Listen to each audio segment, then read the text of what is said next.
नमस्कार, मैं हूं शुभी और आप देख रहे हैं न्यूज फॉर नेशन। एसटीईटी अभ्यर्थियों का प्रदर्शन अब और भी ज्यादा उग्र होता जा रहा है। आपको बता दें कि जिस तरीके से रिजल्ट से लेकर परीक्षा तक में धांधली हुई है, इसको लेकर लगातार अभ्यर्थियों की तरफ से प्रदर्शन राजधानी पटना में किया जा रहा है और आज ये प्रदर्शन और भी ज्यादा उग्र हो गया। आप तस्वीरों में खुद देखिए किस प्रकार बोर्ड ऑफिस के बाहर जो अभ्यर्थी हैं वो मुर्दाबाद के नारे तो लगा ही रहे हैं, लेकिन किस प्रकार गेट को खोलकर अंदर घुसते नजर आ रहे हैं। आप पहले इस पूरी तस्वीर को देखिए।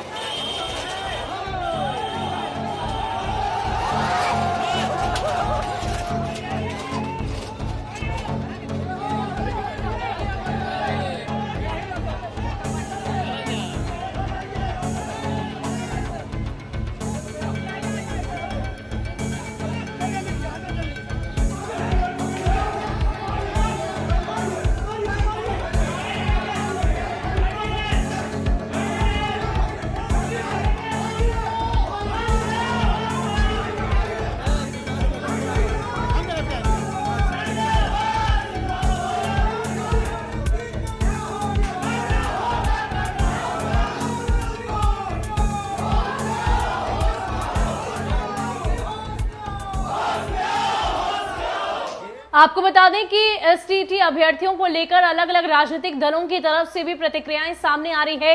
इतना ही नहीं, आक्रोश भी देखने को मिला है। बिहार के अलग अलग जिलों में जन अधिकार पार्टी के तमाम कार्यकर्ता नेताओं की तरफ से आक्रोश देखने को मिला। लगातार उनकी तरफ से आंदोलन किए गए। यही नहीं, इस बात की भी चर्चा की गई कि अगर इनके जो मसले हैं उसको सुलझाया नहीं गया तो वो और भी ज्यादा उग्र आंदोलन करेंगे और प्रदेश भर में ये आंदोलन जारी होगा। आपको बता दें कि इस पूरी तस्वीर में सीपीआई के विधायक संदीप सौरभ भी मौजूद हैं, यानी कि अलग अलग राजनीतिक दलों का भी समर्थन मिल रहा है। आपको बता दें कि बिहार सरकार की बदहाल शिक्षा व्यवस्था को लेकर लगातार विपक्ष की ओर से सवाल खड़े किए गए हैं और एक बार फिर से एसटीईटी अभ्यर्थियों के साथ इस तरह की जब घोटालेबाजी सामने आती है तो जाहिर सी बात है सवाल खड़े किए ही जाएंगे। इतना ही नहीं, अभिनेत्रियों को भी बिहार के शिक्षा व्यवस्था में पास करा दिया जाता है, कभी सनी लियोनी तो कभी अनुपमा परमेश्वरन। अब आप इस बात का अंदाजा लगा सकते हैं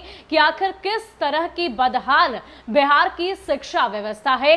सबसे बड़ी बात विडंबना की यह है कि जिस धरती को महावीर की धरती, गौतम बुद्ध की धरती माना जाता है और उसी धरती पर अगर इस तरह की दयनीय शिक्षा व्यवस्था देखने को मिले और अभ्यर्थियों का, युवाओं का इस तरह का उग्र प्रदर्शन आए दिन बिहार में अलग अलग परीक्षाओं को लेकर देखने को मिलता है।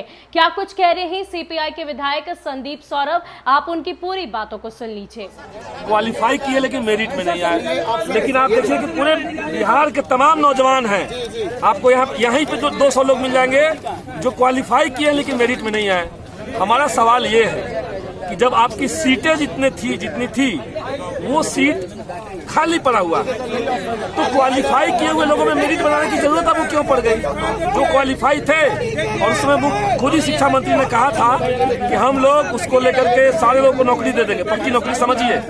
प्रेस जारी करके कहा था तो उनको ज्वाइनिंग दे सरकार। एक तो मांग हमारी ये है, अगर एक ही लोग क्वालिफाई जो थे मेरिट से बाहर हुए तो ये इतने सारे लोग कहाँ से आ गए? यानी बड़े पैमाने पर धांधली है। जो क्वालिफाई थे उनको मेरिट से बाहर किया गया और मेरिट में वैसे लोगों को लाया गया जो क्वालिफाई थे ही नहीं। तो ये जो पूरा कांड है बिहार के अंदर, ये साफ साफ दिखा रहा है कि नीतीश कुमार की सरकार बिहार में कोई एक सिंगल बहाली साफ सुथरा तरीके से, पारदर्शी तरीके से नहीं करा सकती है। हमारी सरकार से सीधे मांग है कि जो विद्यार्थी क्वालिफाई किए थे 12 मार्च के रिजल्ट में जिनका भी नाम था, चूंकि वो क्वालिफाई जो था वो पद की संख्या से कम ही है, तो आप तमाम लोगों को सीधे सीधे ज्वाइनिंग दीजिए। बात नंबर 1। दूसरी मांग हम कर रहे हैं कि ये कौन लोग हैं जो बिना क्वालिफाई किए हुए मेरिट लिस्ट में आ गए, इसकी उच्च स्तरीय जांच हो और इसमें जो अधिकारी संलिप्त हैं, क्योंकि ऐसे तमाम छात्र आपको मिल जाएंगे जिनको 12 तारीख से पहले, 12 मार्च से पहले उनको कॉल आया था विभाग से कि आप पैसा दीजिए, 50,000 रुपए